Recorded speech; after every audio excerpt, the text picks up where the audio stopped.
Hi everybody, I hope you are well. My name is Witness Mdaka. Welcome to my YouTube channel. I'm a businessman, a property investor, as well as the author of this book. It's more than just money, a guide to escaping the rat race and building generational wealth. Now, if you're not new to this channel, you already know that I'm passionate about sharing knowledge. I'm passionate about sharing strategies on how we could grow ourselves, grow our families, and most importantly, grow our communities and our countries. All right. Now, if you are new to this channel, obviously you are here because you saw one of my videos or you're seeing these videos.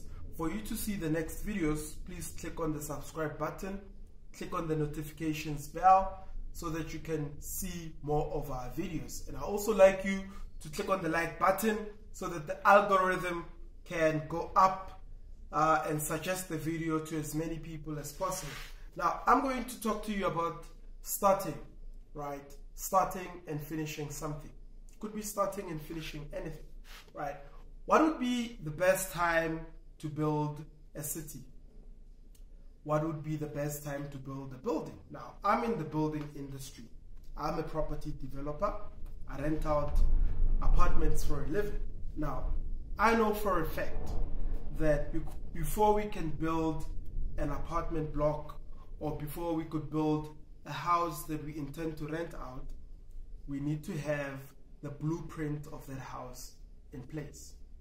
Now, if you're going to start building without necessarily having the blueprint, and somebody comes to you and says, what exactly are you building?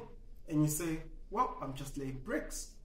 You will not make sense to the person that would be asking you.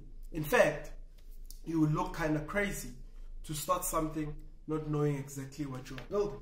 So which tells me that before you even start with your building, you need to have the blueprint and the plan in place, understanding exactly how this building is going to look when you're finished. So which tells me that before you start anything, you need to have finished it first. Now, I've met a lot of young aspiring entrepreneurs that come to me and say, I want to quit my job, I want to start a business. Or I'm just finishing school, I want to start a business.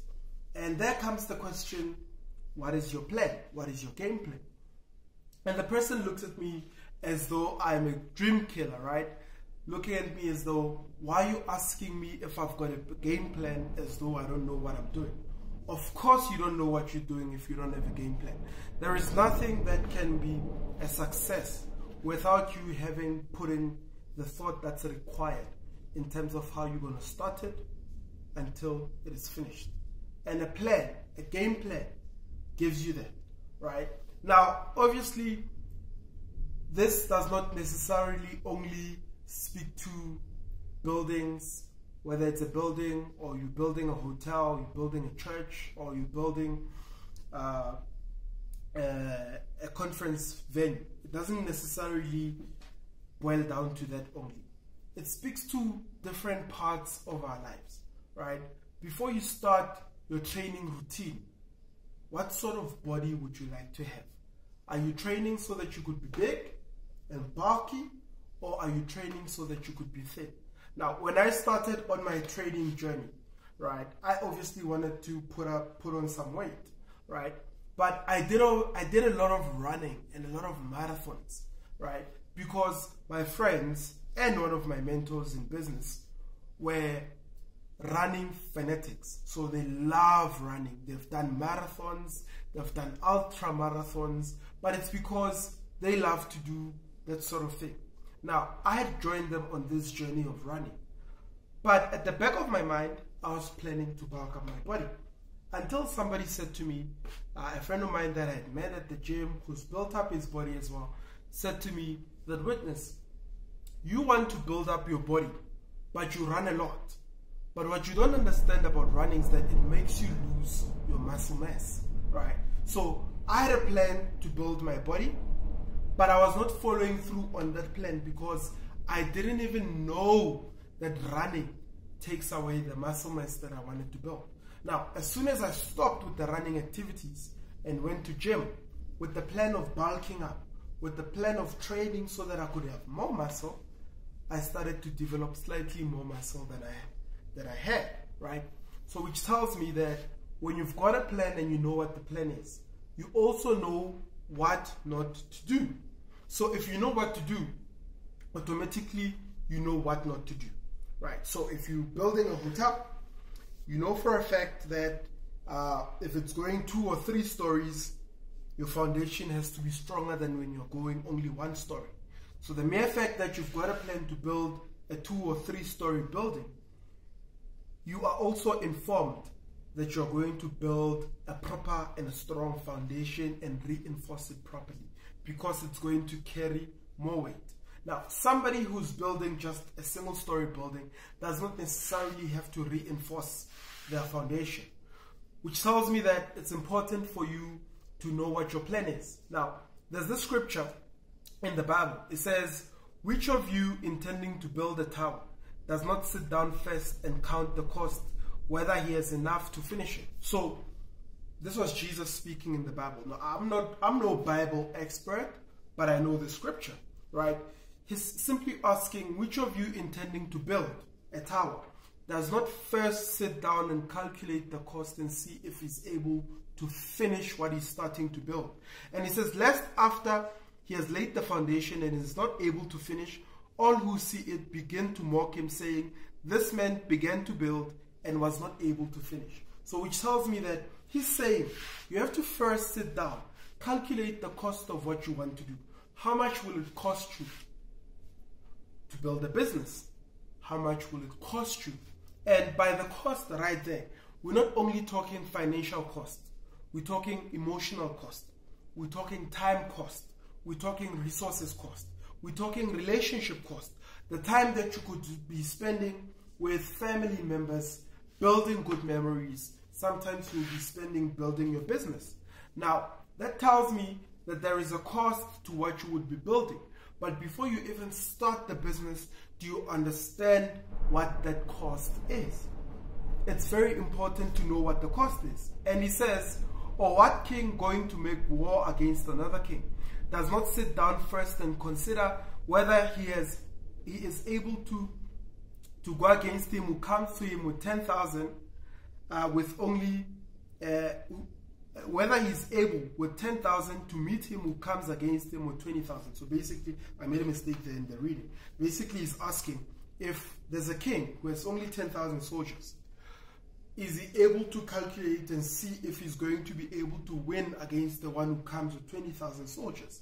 Now, if you've got 10,000 soldiers and the other guy's got 20,000, you need to be able to have a proper strategy in terms of how you're going to overcome in that battle, right? So it's important to calculate what your resources are. So 10,000 soldiers, 20,000 soldiers, all that speaks to what? Resources. This scripture, if you've read it or if you've seen it somewhere, all it's talking about is resources. Do you have the resources to finish what you want to start?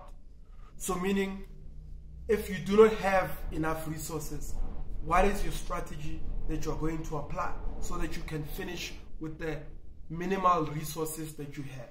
So if you are planning to start a business and your capital is 100,000 rands or 1,000,000 rands, and all you have is 10% of that money, are you able to start with that money?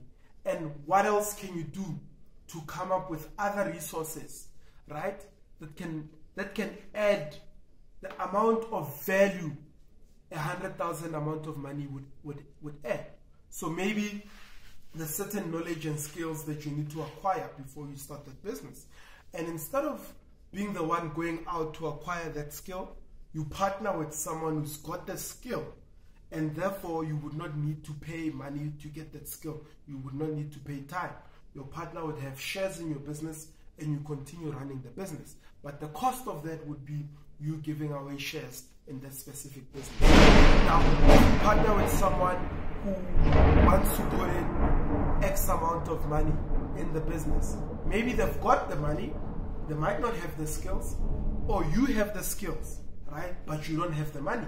Then you partner with that person who brings in the money resource, you bring in the skill, and you're able to grow your business from there. So all of that, before you start anything, finish it. Have the end in mind. A lot of people will tell you, have the end goal in mind. What is it that you want to accomplish with starting that thing? Is it a relationship that you're starting? Is it going to end in marriage, or is it just a fling? It's important, because if you don't know, you might end up marrying someone who's just supposed to be a fling and taking them to the altar, because you don't understand what that relationship is for. Now, that might not be a good example, but it drives the message. Somebody could be marriage material. This could be someone you look at and say, I want to marry that girl. But you go in and treat them like a fling. Now, you will not achieve the intended goal. So understand exactly what the intended goal is with every single thing that you do, with every relationship that you have with a person.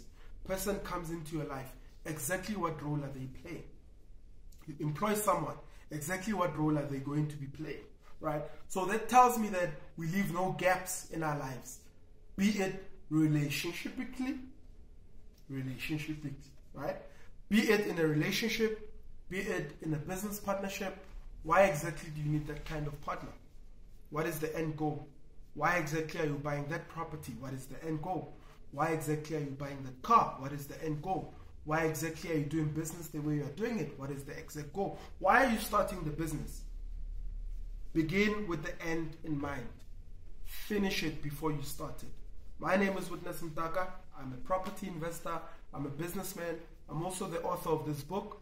It's More Than Just Money, a guide to escaping the rat race and building generational wealth.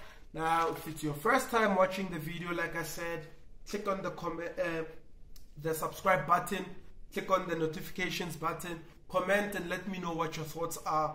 Remember, begin with the end in mind, finish it before you start it. Whatever it is, it's more than just money.